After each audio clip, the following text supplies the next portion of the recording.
What is the recipe for making a knight? Usually you need a king and a chapel,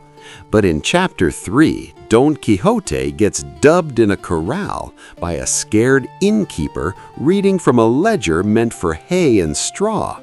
His princesses? Two local girls named Tolosa and Molinera, holding back their laughter so they don't get hurt. Get ready for the most ridiculous ceremony in literary history. The Ingenious Gentleman Don Quixote of La Mancha, Part 1, Chapter 3, which recounts the amusing manner in which Don Quixote was dubbed a knight. And so, troubled by this thought, he hurried through the scant meal served at the inn, and when it was finished, he called to the innkeeper, and, after going into the stable with him, he knelt before him and said, "Never shall I rise up from this place, valiant knight, until thy courtesy grants me a boon I wish to ask of thee, one that will redound to thy glory and to the benefit of all humankind." The innkeeper, seeing his guest at his feet and hearing these words, looked at him and was perplexed, not knowing what to do or say. He insisted that he get up, but Don Quixote refused until the innkeeper declared that he would grant the boon asked of him. "I expected no less of thy great magnificence, my lord," replied Don Quixote, "and so I shall tell thee the boon that I would ask of thee, and thy generosity has granted me. And it is that on the morrow thou wilt dub me a knight, and that this night in the chapel of thy castle I shall keep vigil over my armor. And on the morrow, as I have said, what I fervently desire will be accomplished, so that I can, as I needs must do, travel the four corners of the earth in search of adventures on behalf of those in need. This being the office of chivalry and of knights errant, for I am one of them, and my desire is disposed to such deeds."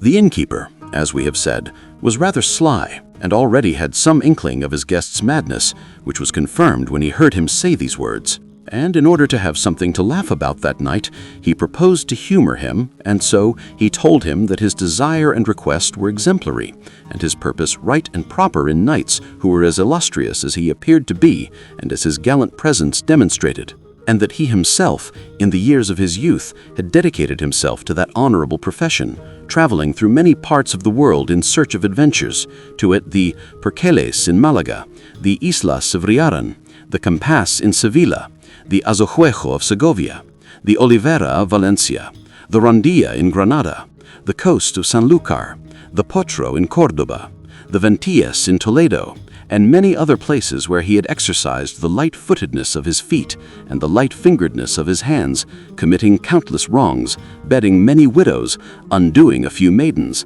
deceiving several orphans, and finally becoming known in every court and tribunal in almost all of Spain.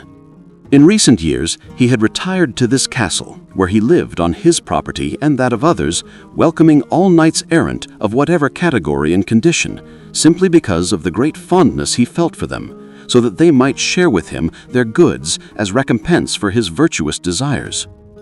He also said that in this castle there was no chapel where Don Quixote could stand vigil over his arms, for it had been demolished in order to rebuild it. But, in urgent cases, he knew that vigils could be kept anywhere, and on this night he could stand vigil in a courtyard of the castle. In the morning, God willing, the necessary ceremonies would be performed, and he would be dubbed a knight, and so much of a knight there could be no greater in all the world. He asked if he had any money. Don Quixote replied that he did not have a copper blanca, because he never had read in the histories of knights errant that any of them ever carried money. To this, the innkeeper replied that he was deceived, for as this was not written in the histories, it was because it had not seemed necessary to the authors to write down something as obvious and necessary as carrying money in clean shirts. And if they had not, this was no reason to think the knights did not carry them. It therefore should be taken as true and beyond dispute that all the knights errant who fill so many books to overflowing carried well-provisioned purses for whatever might befall them. By the same token, they carried shirts and a small chest stocked with unguents to cure the wounds they received, For in the fields and clearings where they engaged in combat and were wounded, there was not always someone who could heal them, unless they had for a friend some wise enchanter who instantly came to their aid, bringing through the air, on a cloud, a damsel or a dwarf, bearing a flask of water of such great power that by swallowing a single drop, the knights were so completely healed of their injuries and wounds that it was as if no harm had befallen them. But in the event such was not the case, the knights of yore deemed it proper for their squires to be provisioned with money and other necessities, such as linen bandages and unguents to heal their wounds. And if it happened that these knights had no squire, which was a rare and uncommon thing, they themselves carried everything in saddlebags so finely made they could barely be seen on the haunches of their horse, as if they were something of greater significance, because, except in cases like these, carrying saddlebags was not well favored by knights-errant. For this reason he advised, for he could still give Don Quixote orders as if he were his godson, since that is what he soon would be, that from now on he not ride forth without money and the provisions he had described, and then he would see how useful and necessary they would be when he least expected it. Don Quixote promised to do as he advised with great alacrity, and so it was arranged that he would stand vigil over his armor in a large corral to one side of the inn. And Don Quixote gathered all his armor together and placed it on a trough that was next to a well. And grasping his shield, he took up his lance, and with noble countenance began to pace back and forth in front of the trough. And as he began his pacing, night began to fall. The innkeeper told everyone in the inn about the lunacy of his guest, about his standing vigil over his armor, and his expectation that he would be dubbed a knight. They marveled at such a strange form of madness, and went to watch him from a distance, and saw that with a serene expression he sometimes paced back and forth. Other times, leaning on his lance, he turned his eyes to his armor, and did not turn them away again for a very long time.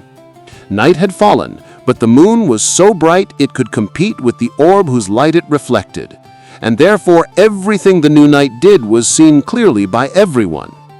Just then it occurred to one of the mule drivers in the inn to water his pack of mules, and for this it was necessary to move Don Quixote's armor, which was on the trough. Our knight, seeing him approach, said in a booming voice, "O thou whosoever thou art, rash knight, who cometh to touch the armor of the most valiant knight who e'er girded on a sword! Lookest thou to what thou dost, and toucheth it not, if thou wantest not to leave thy life in payment for thy audacity?" The muleteer cared nothing for these words, and it would have been better for him if he had, because it meant caring for his health and well-being. Instead, he picked up the armor by the straps and threw it a good distance away. And seeing this, Don Quixote lifted his eyes to heaven, and turning his thoughts, or so it seemed to him, to his lady Dulcinea, he said, "Help me, Señora, in this the first affront aimed at this thy servant's bosom. In this my first challenge, let us not thy grace and protection fail me." And saying these and other similar phrases, and dropping his shield, he raised his lance in both hands and gave the mule driver so heavy a blow on the head that he knocked him to the ground, and the man was so badly battered that if the first blow had been followed by a second, he would have had no need for a physician to care for his wounds. Having done this, Don Quixote picked up his armor and began to pace again with the same tranquility as before. A short while later, unaware of what had happened, for the first mule driver was still in a daze, a second approached, also intending to water his mules, and when he began to remove the armor to allow access to the trough, without saying a word or asking for anyone's favor, Don Quixote again dropped his shield and again raised his lance, and did not shatter it, but instead broke the head of the second mule driver into more than 3 pieces, because he cracked his skull in at least 4 places. When they heard the noise, all the people in the inn hurried over, among them the innkeeper. When he saw this, Don Quixote took up his shield, placed his hand on his sword, and said,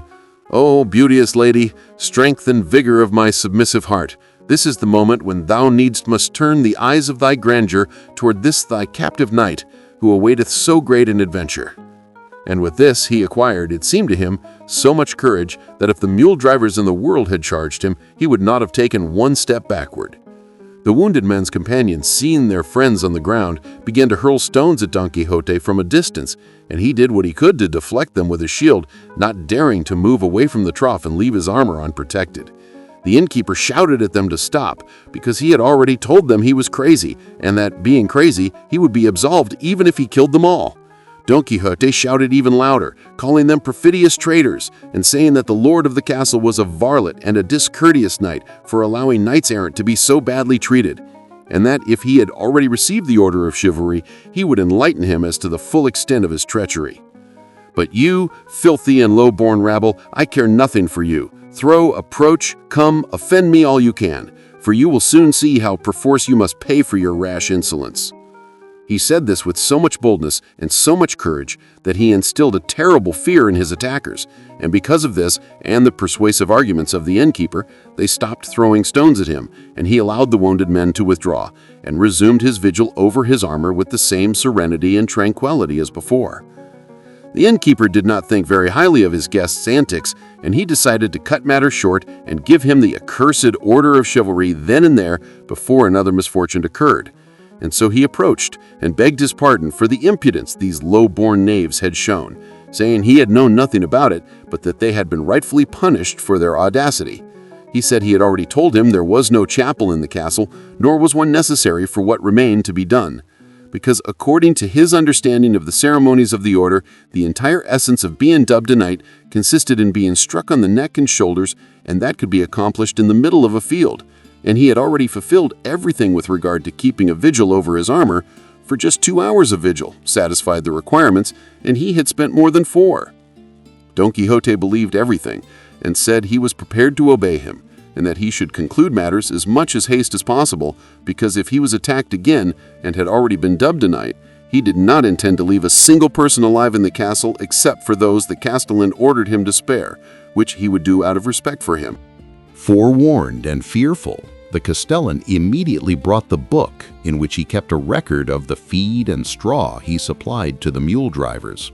and with a candle end that a servant boy brought to him, and the 2 aforementioned damsels, he approached the spot where Don Quixote stood and ordered him to kneel,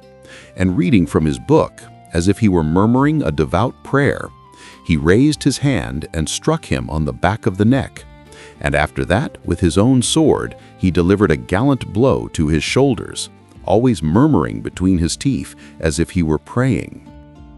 Having done this, he ordered one of the ladies to gird Don Quixote with his sword, and she did so with a good deal of refinement and discretion, and a good deal was needed for them not to burst into laughter at each moment of the ceremony. But the great feats they had seen performed by the new knight kept their laughter in check. As she girded on his sword, the good lady said, "May God make your grace a very fortunate knight, and give you good fortune in your fights." Don Quixote asked her name, so that he might know from that day forth to whom he was obliged for the benison he had received, for he desired to offer her some part of the honor he would gain by the valor of his arm. She answered very humbly that her name was Tolosa, and that she was the daughter of a cobbler from Toledo, who lived near the stalls of the Sancho Bienaya market, and no matter where she might be, she would serve him and consider him her master. Don Quixote replied that for the sake of his love would she have the kindness to henceforth ennoble herself and call herself Doña Tolosa. She promised she would, and the other girl accoutred him with his knightly spurs, and he had almost the same conversation with her as with the one who girded on his sword. He asked her name, and she said she was called Molinera, the miller's girl, and that she was the daughter of an honorable miller from Antequera. And Don Quixote also implored her to ennoble herself and call herself Doña Molinera, offering her more services and good turns. And so, these never-before-seen ceremonies having been performed at a gallop, in less than an hour, Don Quixote found himself a knight, ready to sally forth in search of adventures. And he saddled Rocinante and mounted him, and, embracing his host, he said such strange things to him as he thanked him for the boon of having dubbed him a knight, that it is not possible to adequately recount them. The innkeeper, in order to get him out of the inn, replied with words no less rhetorical, but much more brief. And without asking him to pay for the cost of his lodging, he allowed him to leave at an early hour.